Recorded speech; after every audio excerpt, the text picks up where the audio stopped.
الحمد لله رب العالمين۔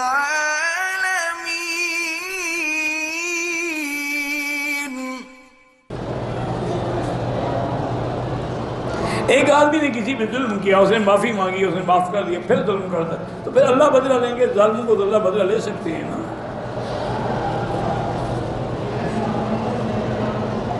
میری بچی کا 11ویں کلاس کا نتیجہ ہے، اللہ کامیاب فرمائے، اچھا نتیجہ ملے۔ عشر دینے کے لیے مزدوری شدوری کوئی نہیں نکالنی ہوتی، جو بھی زمین سے پیدا ہو اس کا 10واں حصہ دینا ہے۔ مدینے سے احرام باندھ کے مکے آ رہے تھے، راستے میں عید آ گیا، مکے میں اپنے کمرے میں ٹھہرے رہے، احرام اتار دیا، واپس پاکستان جانے کی تیاری نزدیک، بالکل نہ جائیں ورنہ دم بھی دینی ہوگی اور عمرہ بھی قضا کرنا ہوگا۔ باقی عورت کا کوئی احرام نہیں ہوتا کہ اسے اتار دی، وہ بیٹھی رہے اور فلائٹ جو ہے 5-7 دن کے لیے آگے کر دیں، اس کے بعد جب پاک ہو جائے سادے پانی سے غسل کرے اور جا کے عمرہ کرے۔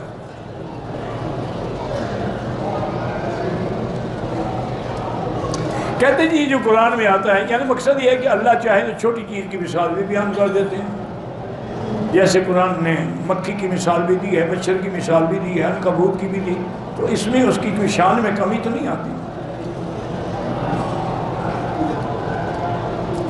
مچھلی والے کا قصہ حضرت یونس علیہ السلام۔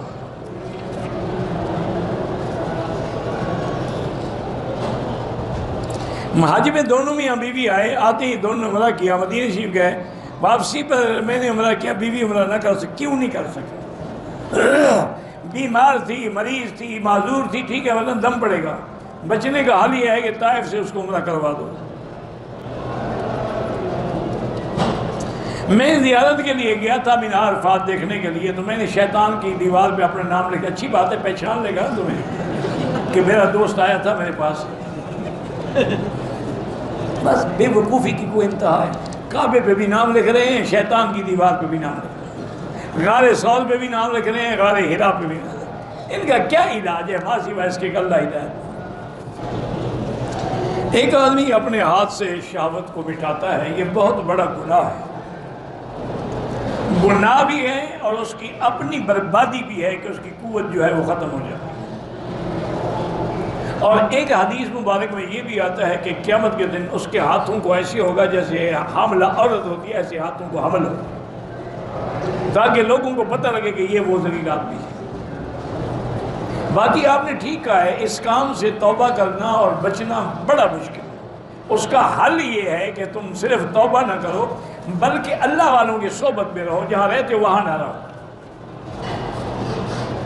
اور علماء نے یہ بھی لکھا ہے کہ تم جب حمام میں جاؤ تو دروازے کو کنڈی مت لگاؤ، تاکہ تمہیں خوف رہے کہ بھی کوئی آ جائے گا، تو اس وجہ سے بھی تم کچھ بچو گے اس گناہ سے۔ بہرحال علاج یہی ہے، توبہ کرو سچے دل سے، رو رو کے گڑ گڑا کے اللہ سے معافی مانگو اور صحبت صالحین اختیار کرو۔ ساری زندگی غلط کام کیے ہیں اور اپنے ہاتھ سے شہوت کو ظاہر کرنے کی بیماری میں بھی مبتلا ہیں، اپنی بیوی کے لیے کمزور ہوں، سب سے پہلے توبہ کرو، کیونکہ جو لوگ ہاتھ سے شہوت رانی کرتے ہیں قیامت میں اس حال میں ہوں گے کہ ان کے ہاتھ میں گویا حبل ہوا، تاکہ لوگوں کو پتہ چلے کہ یہ وہ بدبخت انسان ہے۔ سب سے پہلے توبہ کرو، اور یہ اسی کا نتیجہ ہے کہ تم بیوی کے قابل بھی نہیں ہیں، اور اس کے بعد کسی اچھے حکیم سے یا کسی اچھے ادارے سے علاج کرو۔